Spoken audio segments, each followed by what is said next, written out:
Hello and welcome to another episode of the Small Agency Talk Show. I'm your host, Chip Griffin, the founder of SAGA, the Small Agency Growth Alliance. Delighted to have with me Karen Swim of Solo PR Pro, a regular panelist, a good friend, and we're just going to have a lot of fun for the next 30 minutes. We are. Hey, Chip. Thanks so much for having me on. It is great to have you, and I feel like I need some help. I'm struggling. I need help. I can't get it all done by myself. And that's what we're going to talk about today. We're going to talk about how you as an agency or a solo can get the help that you need in order to do whatever it is, whether we're talking about business development, client service, I don't know, mowing the lawn, all Yeah, sorts of things that we need, right? we do. And you know what? I love that you threw in mowing the lawn because I think sometimes solos forget that hiring help doesn't always have to be working and participating in your business. It could be hiring help to help you in the other parts of your life so that you free up time to be able to focus on the strategy of your business and to focus on higher value things. We forget that. And we kind of feel guilty like, well, I'm home. I could mow the lawn. You could, or you could hire somebody to do it and Right. reclaim that time. Right. And I think that's a critical thing that agency owners and solos really need to be thinking about is, take a look at all of the time you're spending on different tasks throughout the course of a week and figure out those things that you don't want to have anything to do with for whatever reason, whether it's too low a value, whether it's you just don't enjoy it, and try to figure out how you can find the help to get those things done. And as you've pointed out, it can be in your personal life. It doesn't have to be just work related because it's the sum total of things that helps you build the business that you're actually happy to have. And we all know that I'm a big proponent of that the business should work for you, not the other way around. Absolutely. Although I have to say, this has got to be one of the hardest markets to find good help in every area. And, we've had 29 months of jobs growth. We've recouped all of the jobs that were lost to the pandemic, plus some. We have a low unemployment rate. It's a competitive marketplace out there. And you also have a huge surge in the growth of people working on their own. So it's tough because people have a lot of choices. And although even though people are getting a little, skittish and we're hearing about layoffs, we still have jobs to fill. So there still are openings, and I don't think that the economy is really going to impact that much, to be honest, because there's so many job openings. Yeah, I mean, finding help it was tough a few years ago. It's only tougher today, Yeah. and on some levels it's hard for me to figure out how this is possible. Right? I mean, how are we in this situation where it just keeps getting tougher and tougher despite all the news that's out there? But I mean, it certainly is. I know a lot of my clients are out there trying to hire people, trying to find contractors to do things. A lot of agencies and solos contract out work. I'm working with one right now who was just told by one of the agencies that they subcontract to that they're not going to be willing to take that work on anymore because the projects aren't big enough. They're increasing the minimums for the work that they're doing. And so now that agency has to go find additional help somewhere else. And that's not uncommon, right? We're seeing a lot of solos are increasing their minimums too and saying, "Hey, I'm not going to do this piecemeal project stuff. We're going to have to be at least X amount per month if you want to work with me." I have to agree. And I was one of those agencies in that camp this year where we've always had a minimum, but we had to raise it for so many reasons. And it's still reasonable in my opinion, but you should be looking at that all the time. You should be looking at it at least on an annual basis. Does your pricing still make sense? How busy are you? Um, it's because it's tough. And I personally can say that the cost of doing business has definitely increased this year. You keep getting notices about everything going up. All of the tools that we need for our business are going up.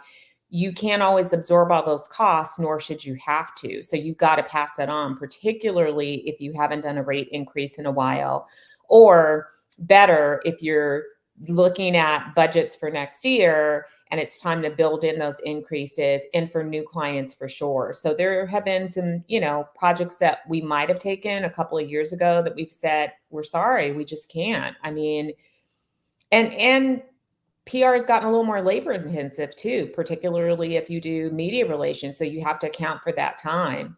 So yeah, it's an odd time. I think it's a good time for people in this industry. I truly believe that we barely scratched the surface of what's possible. And I feel like small agencies and solo sit in the best seat right now because there is still an appetite for the work that we do at the budgets that we can do it at. Well, and so that's a perfect segue. So, we agree that finding help is a real problem. We agree that people need help. Yeah. So how can we look at this as an opportunity for solos, for small agencies? How do you take advantage of this environment without necessarily taking advantage of the people that you work with? Yeah, my favorite way to find help is to team up with other solos and agencies. And I think when you remove that element of competitiveness, obviously there's got to be a level of trust. There's got to be an alignment in your work styles because it has to be seamless for your client and there should be written agreements in place before you start work and a clear scope of work. But when you work with other agencies, what I have personally found different from working with just individual contractors that may just be starting with you, there's a different level of commitment. We all understand what it takes to get and retain a client. And so you'll find that other agency owners are like minded in how they're going to treat the business and the commitment that they're going to make to it. And they're not going to overcommit to something that they can't do. So you'll find them to be responsible about deadlines. Not to say that every agency is great. So I would work on something small together first and test the waters. But teaming up with other people who are doing exactly what you do is a great way to find qualified help that understands the business, somebody that you don't have to train. And understand your own work style and your quirks. There are things that I've learned about myself over the past couple of years. I absolutely detest long emails. If you use too many words, it's going to drive me over the edge. It's just my pet peeve, which is probably surprising because I talk a lot, but in emails, I want you to get to it. I do not want the whole book, life story. I just give me the facts because you get a lot of them. I just need to skim through it. Just get to the bottom line. I can't think for you. I could, but if I'm going to think for you, then what do I need you for? So, be honest about what your needs really are beyond just the scope of work and the type of person that you're looking for so that you can find your perfect match. Yeah, I think those are great points. I think it's also important that you be flexible and adaptable. It's one of the reasons why folks like working with solos and small Yes. agencies because they can be flexible and adaptable. But you actually need to live that if you want to take advantage of the opportunities that are available to you. Yeah. And so, I love the idea that you suggest of starting with small projects with people that you're working with, and that goes for both sides, right? If I'm hiring out help from a contractor or a subcontractor, I would like to do a small project to just make sure we work well together, to test the quality of the work and those kinds of things. But it should be the other way too. I mean, and a lot of times we get really excited and we start talking with perhaps another agency and they talk about a big project and we want to jump in with both feet. Yeah. We might be disappointed at what we find. And so there are advantages to dipping your toe in the water and really figuring out how things work and figuring out if you truly can adapt to their style of working. Absolutely. Yeah, because it could be a great budget and perfect client in your view. And it's like, this is right in our wheelhouse. And then your work styles are polar opposite. And it ends up being a lot more work for you than you had anticipated. So, I mean, you have to ask the questions. And what I always say, it's business. It's definitely not personal. So you've got to take your emotions out of it and be able to look at things through a very clear lens and be able to talk about things upfront, talk about everything and make sure that you and the person that you're contracting with are on the same page. And if you're not, walk away. It's okay. No hurt feelings because it has to be a win. This is where it really does have to be a win for both of you. There's not, somebody that has the upper hand. This has to be mutually beneficial. And if your styles don't match or you have different ideas about how you're going to approach it that will not mesh, then just don't work together. It's okay. Right. And it's not all about the dollar amount either, which is one of the biggest mistakes that I see on both sides of the equation, right? If you're Yeah. sending work out the door, I want to get it as cheap as possible so I have a Yeah. good margin. If you're taking money in the door, you want to get as much money as possible because it boosts your revenue. First of all, that's not always accurate. Secondly, it's important to keep in mind what a former business partner of mine always used to like to call the pain per dollar ratio. And if you get the pain per dollar ratio right on either side, you're going to be in better shape. So if I'm sending work out the door, maybe the cheapest alternative is not the best one because I have to manage them and they're slow and I've got to deal with complaints and all that kind of stuff. At the same time, if I'm taking work in, every contract that's worth the same amount doesn't feel the same way to me. There are clients who are a pain in the what to deal with. Yeah, We've all dealt with them. of And, course. and so if you're helping out another agency and they're the kind of agency that views everything as a crisis, maybe because they don't plan well, maybe because they just kind of get worked up about stuff and they want to be super responsive to their own clients, that can be a problem. And so the pain per dollar ratio may not be good, which will drive down both your financial profit, but also what I would call the emotional profit, because you should enjoy what you're doing. There's no reason to do this if you hate it. Find something else. Absolutely. Absolutely. And I mean, there is no perfect client, right? And even the best client can sometimes, ease over into that pain column. That's okay. But, and you have to know what your tolerance is. Sometimes it's just, bump in the road. It's a season where it's annoying, but you really still love and enjoy the work. That's a whole different scenario. But I agree with you. We shouldn't be miserable every day. So, I would also say that there's more than one way to slice and dice your work to find help. So look at, maybe you don't need a person to support you with, let's say, media relations. Maybe you need to take some other things off your plate, particularly if you're really strong at media relations and you enjoy it. If you're strong at it and you enjoy it, maybe you need somebody to come in that can do reports, somebody that can handle, the tracking and the metrics and the scheduling. And maybe that doesn't even have to be somebody that is a PR person. That could be a strong VA.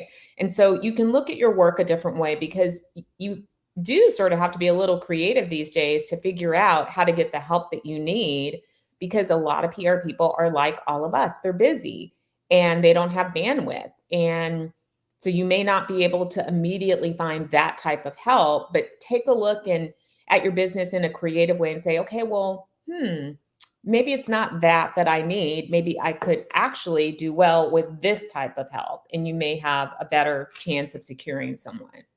Right. Yeah. Really important to think that way so that, it's sort of like, playing pool. The best Yeah. shot is not always the direct one. Sometimes you want to Yeah. bank it. And so, that may be the same thing when you're trying to figure out how to solve your own resourcing issues. It may be that if you can solve one pain point, it actually makes another one, feel better too. So figure out how you can move the different puzzle pieces around, because it's not always the most obvious thing that ends up being the best or the most realistic that you can actually Yeah, adapt to, right? So I absolutely. love your point there. I think the other thing that people need to be thinking about when you're thinking about finding help for your agency, whether it's employees or contractors or other agencies to work with, is you need to be thinking in terms of pipeline.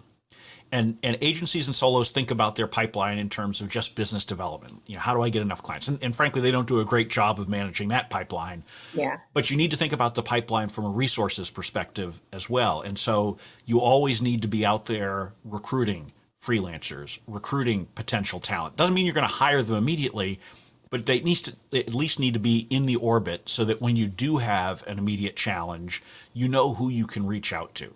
And when it comes to Yeah. contractors or other agencies that you work with, I always encourage folks, to the extent you can, spread little projects around, both because you start to get to know them and figure out who the best fits are, but also because if someone started taking projects from you, they're more likely to take the next one, particularly when you come to them in a pinch and say, hey, look, I'm just jammed up right now, got this new client, really need some help. Can you jump in tomorrow on this?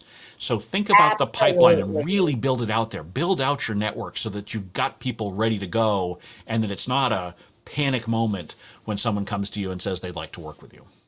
Absolutely. We have a network of about 15 people that we have cultivated over time and using that strategy. And we're always doing that. We're always testing new people. Like we may try somebody on like a few hours a month, hey, we've got 10 hours. Can you do this? And it's not mission critical, but it gives us a chance to sort of test and we can work with them a little bit to see like, okay, is this a good fit? Are they as good as they say they are? So I love that idea. I would also say don't sleep on the platforms. That's another great way to like dice out small projects and test. I mean, there's Upwork, there's Fiverr. I use Fiverr for like a lot of design stuff and I have hit the jackpot there over and over again. So I've got go-to people that immediately will take something from me and they've always come through. There's, And I would second Fiverr, by the way. I mean, I have love had Fiverr. nothing but success on Fiverr when I've Yeah. done things. Now, I don't do them for truly mission critical, like we got to get this done today type things, but I use them for a lot of, like you do, design type Yeah.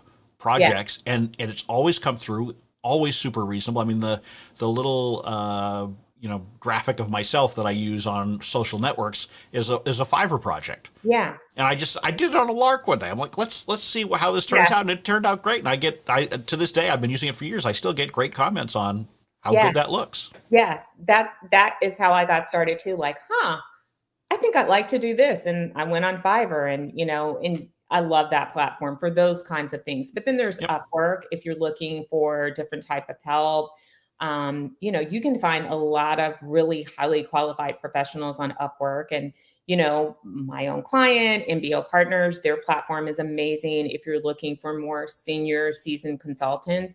So, that's another way to source talent, but don't wait until you have secured this brand new piece of business and you've got to put a team together like ASAP. As Chip said, you want to make sure that you start to like look for people when you don't need them immediately Right. because then you can test. And here's the great thing about using contractors. You don't have to keep them on board.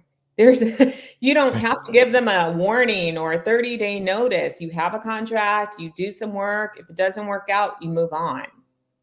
Right. And I think that it's so important to have this stable of people that you can work with, because what I see is a lot of agencies that will turn away potential business because they're afraid that they won't be able to service it. And Yeah.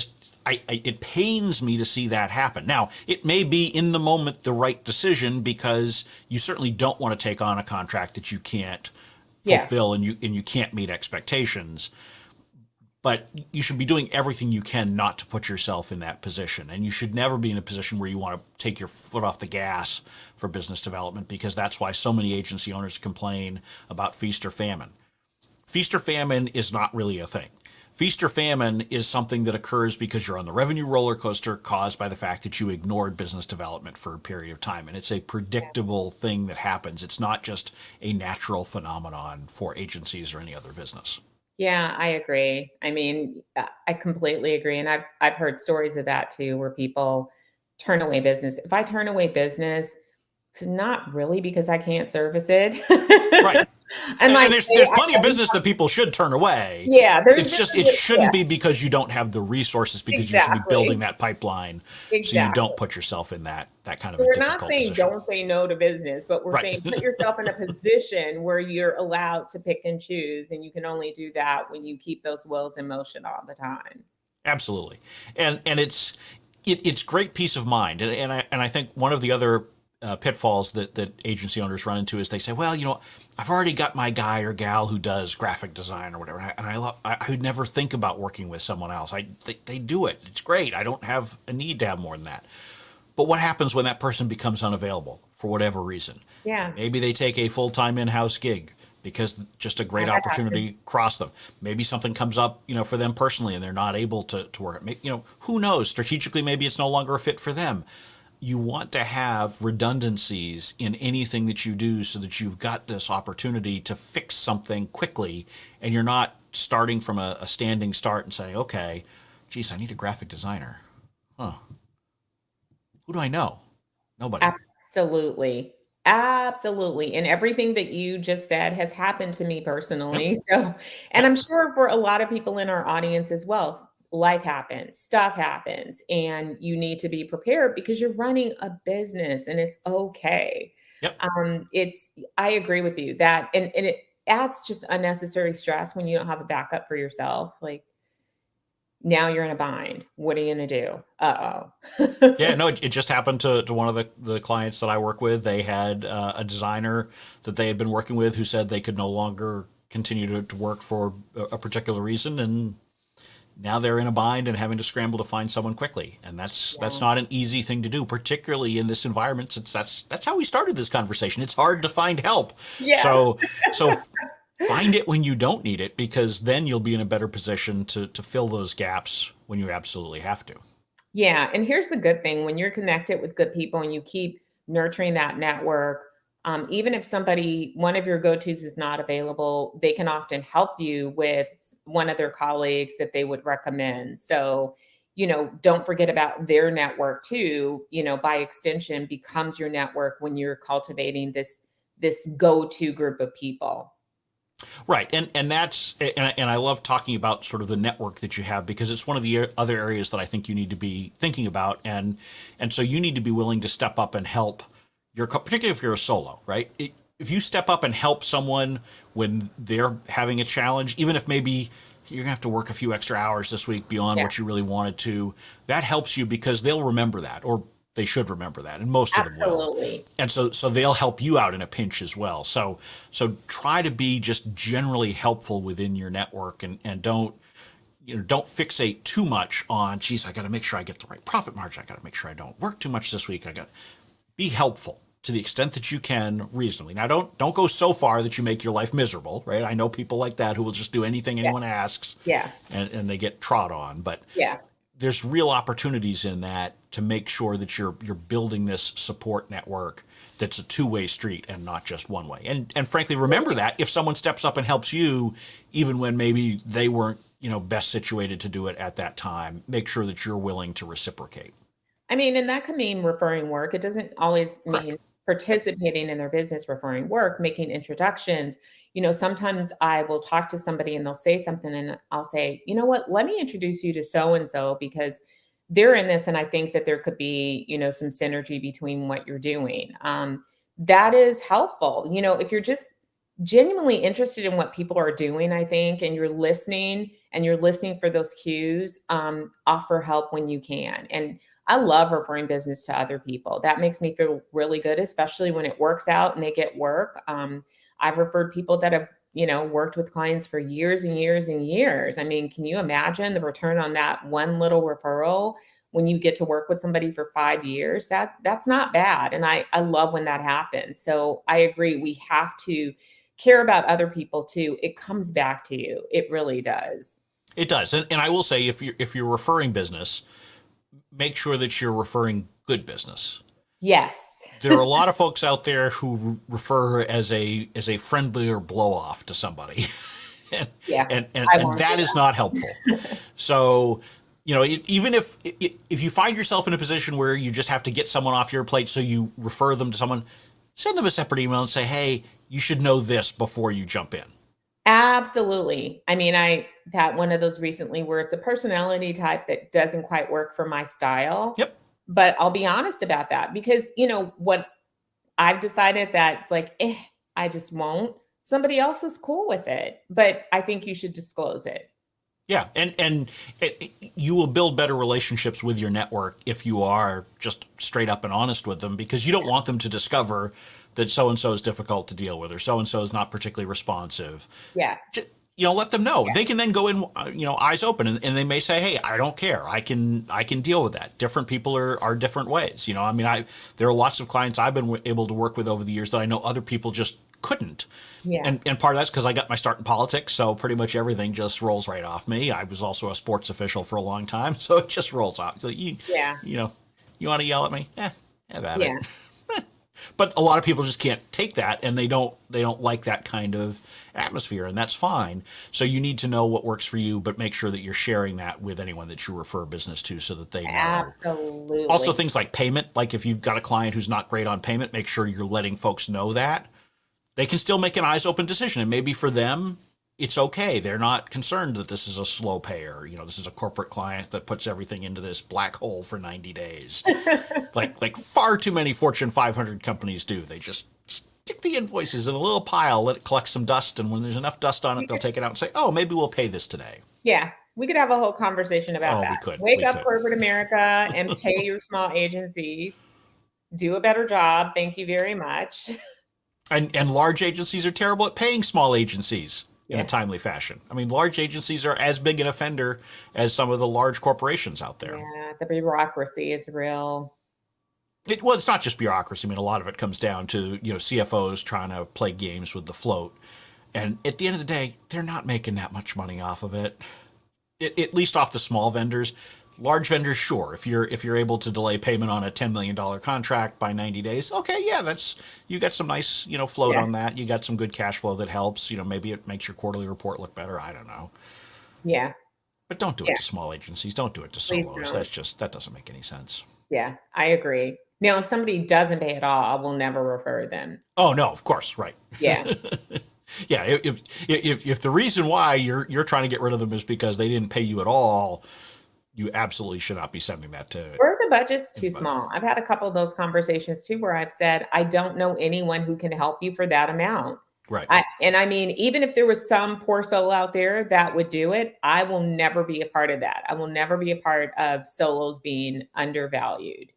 Well, and that's a great point, and probably the last one we'll have a chance to get to in our time. But I think it's important to be realistic when you're trying to find help, what it really costs to get the quality that you're looking for. Great point. Because I spend a lot of time talking with small agencies who want to get really cheap help for certain things, and you get what you pay for.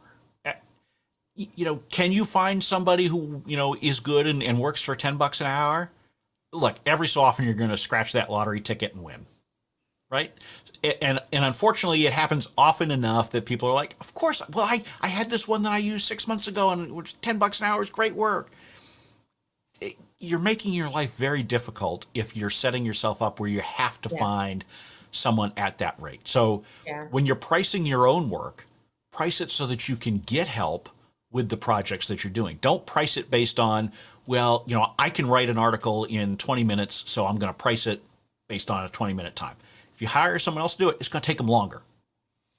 Price it so that you can have someone else do it, because then you have the flexibility to get things off of your plate. So coming full circle back to what we started talking about, if you can find somebody who can do the work for less than you can charge someone for that time, that's a win. So if you're $150 an hour and you pay someone even $100 an hour for it, you've just made $50 Yeah. that you wouldn't have otherwise. And And so don't go looking for Yeah. the $10 an hour. Pay the 100. It's still less. Absolutely. I think that one of the things that I truly believe that all, public relations professionals can get a little bit better at is business math. They don't run the numbers in the right way, but you're absolutely right. We cheap out and it's not worth it. And pay people and pay them what they charge and find good qualified people. You will never miss the money that you spend when you spend it in the right way. You won't miss it. You will have more profit because you'll have more mind share to devote to the things that really matter in your business. So, yeah, you might be able to write that article in 20 minutes, but giving it to somebody else is going to give you back your time. Right. And your time, whether you're a solo or a small agency or frankly anything else, is the most valuable. And so you Absolutely. need to make sure you're valuing it the most highly, and anything that you can do to focus on the highest value opportunities with that time is going to help you out in the long run. Yep, I agree. All right. Well, if someone would like to interact with other solos, maybe learn more about Solo PR Pro, where should they go? They can go to soloprpro.com and then they can follow me, Karen Swim, on most of the social media channels until billionaires destroy them all. We're not going down that rabbit hole today. So on that note, we're going to draw this episode of the Small Agency Talk Show to a close. If you'd like to see or listen to previous episodes, just go to smallagency.tv, and there's plenty of other videos there as well. If you'd like to learn more about SAGA, just go to smallagencygrowth.com. And of course, I'm Chip Griffin on most social networks as well, except Instagram, where I'm real Chip Griffin, because someone took that previously. So anyway. It is what I didn't act fast enough years ago on Instagram, as it turns out. But really, I post most of my content on Photos by Chip now on Instagram anyway. So if you really want to see my photography stuff, go there. On that note, everybody, have a great weekend. I'm looking forward to our next episode of this show. I'm looking forward to having you back again real soon, Karen. And we'll all have a great weekend, everybody.